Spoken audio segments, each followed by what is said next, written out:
তুমি না তওবা করেছিলে? তুমি না শুধুমাত্র আল্লাহর জন্য সবকিছু ছেড়ে দিয়েছিলে? বুঝতে পেরেছিলে কোথায় তোমার আসল ঠিকানা? ভুলে গেছো? আবার কোন পাপ তোমায় গ্রাস করে নিল?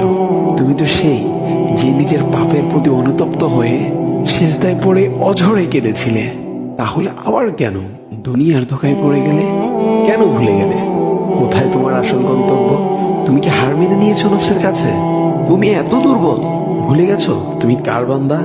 কে তোমার রব? তোমার রব তো সর্বশক্তিমান। সর্বশক্তিমানের বান্দা আবার কখনো দুর্বল হয় নাকি? মৃত্যু পর্যন্ত লড়ে যাও তুমি।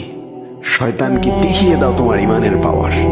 শয়তানের ধোকায় পড়ে অনেক পাপ করে ফেলেছো, তাই নিরাশ হয়ে গেছো তুমি, তাই না? তুমি কি জানো না তোমার রব কতটা মহান? তিনি তো তোমাকে ক্ষমা করার জন্য অপেক্ষা করছেন। তাই ফিরে আসো সেই রবের দুয়ারে, যার দুয়ার কখনো বন্ধ হয় না। ভিডিওটি ভালো লাগলে একটি শেয়ার করে দিবেন, হয়তোবা আপনার একটি শেয়ারও কারো হেদায়েতের উসিলা বনে যাবে।